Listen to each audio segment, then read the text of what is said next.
Okay. Good afternoon. Today's situational work for us, after the first 6 days, we got a recovery day yesterday, came back today with a little bit more, I would say, for us, it was our first day of really getting into third down. We had been first and second down. So today, I think, it started to come together from an offensive and defensive standpoint, moving, players around and putting them in position. So good day overall, coming back after a recovery day. So I was really pleased with the guys' effort and their focus. That's been a big thing for us is, focus and then refocus, moving to the next play. That tendency the first couple of days of carrying, what happened the play before with them. I think they did a really good job of letting it go and moving on to the next play. So really good progress moving into our seventh practice today, and, we'll build off of what we did today. So with that, we'll open it up to questions.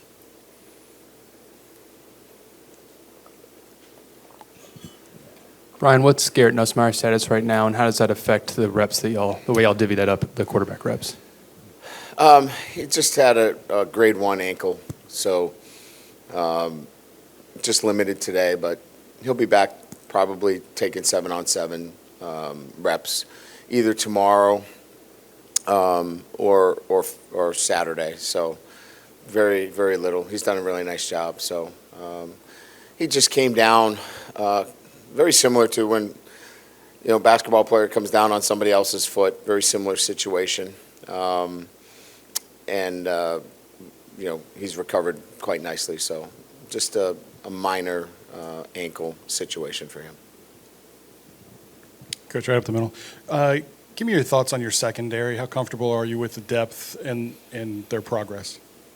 Really pleased. I think it was one where I think we all didn't know what to expect, but whether it be younger players, older players, all of them have really shown in camp. I'll start with,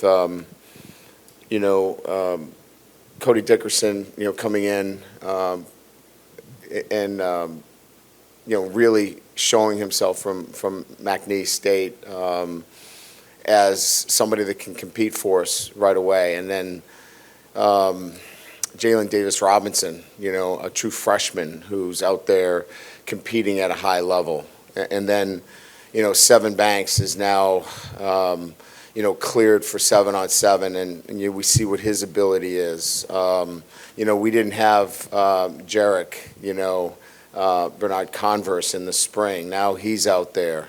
Makai, so an area where we were concerned has now begun to look like one of great depth. Major Burns being back brings a guy with a lot of smarts and savvy. I just feel right now that the concerns that we had there are starting to be alleviated by the production in the play, not by wishing and hoping. I think there was a lot of wishing and hoping coming in, and we're actually seeing production and consistency out of that group. Coach, Josh Sibley, One Team, One Pod. With the younger guys coming in on the O-line, how does this O-line room compare to some that you've had from Notre Dame in the past? Well, it's a new unit that's coming together. So in a large degree, you have 5 new guys playing together. So I think the comparison would be that there's physical ability there that matches, but there's not the continuity. And then there's an experience at the center position. Garrett's playing there for the first time, Dellinger, and he's doing a really good job. Obviously, becoming a center overnight is not the ideal situation for anyone, especially in the SEC West. But, he's a guy that has a high football IQ. He's physically gifted, and he's got a strong mindset that he wants to go in and do it. And so, today I thought was a huge test. He has to call out fronts. He has to direct the offensive line, and he's got to snap the football. And other than the time we got the downpour there where I'll blame our managers for not giving him a dry football, we had one bad snap. So it's continuity with the five is where we're needing to continue to grow, but we've got time to do it. And I think if they continue to work together, I think we're going to have a nice unit there. Hey, Coach Kelly, right in the middle, Garland Gillen, Fox 8 New Orleans. When you were the Tiger Caravan in New Orleans, you kind of alluded to that your recruiting was about to get on the right trail. Your crew of recruits, you're kind of on a heater right now the last few months. Is that because the coaches have kind of got into the territory and kind of got in the homes more? What can you point to that it's gotten pretty well for y'all? Yeah. We really didn't get the opportunity to, develop the strong relationships until, the February, March recruiting period. And so we had to make up for lost time, putting a staff together, in January and February, and you have a very short period of time to build those relationships. And so I just think this is, the continuation of those relationships starting to form. And I think we did a really good job. I think, J.R. Benton did a great job, and his staff, of putting together visits in June, which allowed us to really sink those relationships deeper, and I think we're starting to see, that work come out. Hey, Coach. Leah Van from The Advocate.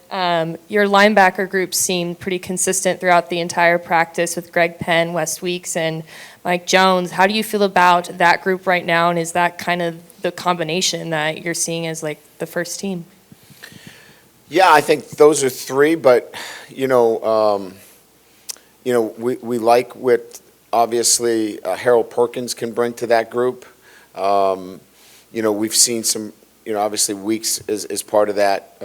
You mentioned Penn. I think that group continues to show some depth there that wasn't there early on, and maybe wasn't there even in the spring. So I know, talking to Matt just the other day, he's very encouraged with the depth. We're hopeful that, we really like what Micah's doing too, Micah Baskerville. I know you didn't see him a lot today, but he's going to be somebody that helps us this year as well, and really like his football IQ and his smarts. So I think when you finish, evaluating the linebacker position, I think there's 6 guys there, a minimum, that can play winning football for us. Seth Lewis, KTC, up the middle. Kyron Lacy made a lot of nice plays up the middle today. How much has he developed since getting here? We think Kyron has certainly the athletic ability.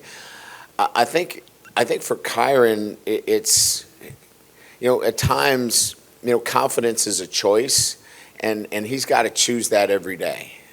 He's got to play with great confidence, and, we can't play with confidence for him. He's got to do it himself, and we really think he's a great player, and some days he doesn't bring that same mindset every day, and we just need to encourage him to choose confidence every day. And if he does that, I think he's going to have a great season for us. Brody Miller with The Athletic. I guess the question is, should we take anything from the fact that Daniels took most of the first team reps today, that maybe there is any separation going on, or not yet? Not yet, no. I think that you have a very competitive situation still going on. As we mentioned, Nuss would have been in there taking, first team reps as well. Miles continues to, Miles is as effective and as smart as any quarterback. And Walker Howard, he continues to, for a freshman, amaze me in terms of what his knowledge base is and the strength of his arm. So, no, we're not ready to kind of change our thought process relative to who's getting what reps at this point. Shock Deuce, WAFB TV. Coach, Brian Thomas made a big play, bomb from Brennan, I believe. How is he coming along in his second year, and what kind of weapon can he be in this offense for you? He'll be a contributor. He needs to be a key contributor. There's a difference between a contributor and a key contributor in the sense that, as I look at it, the consistency of performance has to be such that he can step in and be a starter for us. I think at times, he still thinks he's a freshman, and he's not anymore. And we need for him to understand that it's time for him to go in there and think like a starter. And that's maturation, and he's getting there. We like his work ethic. He's very, very strong. He's actually, when we look at our numbers in terms of strength in the weight room, he's one of our strongest players. It's amazing what his raw physical ability is. Sometimes this is just a matter of maturation and coming along and actually probably making a play or two in an SEC game. And once he does that, I think you'll see this continue to grow. Hey, Coach, on your left, Matthew Bruner here. You mentioned before that you want to have a tight end on the field for most of the snaps in your offense. Was there ever a thought when you got here or over the summer, maybe being more spread and just taking advantage of a lot of the receivers that you had, or just how did you approach that challenge? I'll do whatever is necessary to move the football based upon the personnel that we have. I think my preference would be to have a tight end in there, because I still believe that, that surface allows you the best opportunity to be effective in running the football. But I've operated offenses out of, a 5 wide and 4 wide spread set. Having said that, probably one of the biggest pleasant surprises has been, Mason Taylor. He's ready to help us win this year. He's going to play for us, and he's been outstanding. I feel so much better about that position because of his presence and the way he's shown himself. I mean, I think, we talked about Cody Dickerson, in terms of what kind of presence he's made as a transfer. I think Mason would be too, and probably Jaylen Robinson. Those three would probably be the 3 biggest surprises in terms of how they've impacted camp for me. And Mason will obviously help us a lot. Hey, Coach, Jace Lejeune from Gridiron Football. Being around the coaching staff that you assemble, what was it like to see those guys, being with their position groups, and just constantly just be teaching these guys? Yeah, I think we have great communicators, great mentors and teachers, and they all, you get a chance to see them during, these periods, because it's not just about sitting in the classroom. They have to go out and teach effectively for each person, because they all don't learn the same way. They learn better by walkthrough. They learn better by visually seeing it, and some better on the whiteboard. So it gives me an opportunity to see how they teach and interact. So it's for me, with this being my first staff at LSU, it gives me a great opportunity to watch them work with their position groups and be able to interject and be there for them if they need any assistance. Okay. Hey, Brian. Defensive line, how critical, obviously it's very important. How critical a building block is that to a team to be successful, and how good do you feel about where you guys are with your talent and depth at that position? Yeah, I think, a couple of things. I think there was a little bit of concern on the edge. I think we felt really good about the defensive tackle position and the big end position, starting with Roy and Smith, obviously feeling really good there. And then, building out with Ali Gay, that right there is a very formidable group. BJ, playing the jack position, we wanted a little bit more flexibility, and Desmond Little has had a really good camp for us. And that's given us, a big lift, because we were considering maybe that we would have to look at maybe Ali Gay playing, both positions and giving us a little bit more. But I think with Desmond playing really well at that jack position, it allows us to solidify, that group. And now it's just a matter of continuing to build the depth. It's a group that we can build consistency with earlier than, say, the offensive line.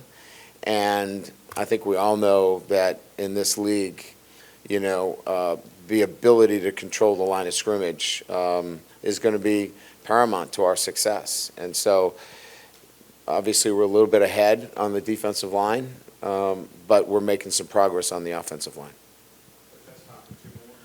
Coach over here, Buddy Sanji, CBS Sports Radio. Not a sexy position, but if you could give us a little update, kickoff guy, PAT, field goals, and punt returns. How is that looking right now? Punt return is one that we've spent a lot of time on. And if you're out there today, we probably have 4 guys that are very capable.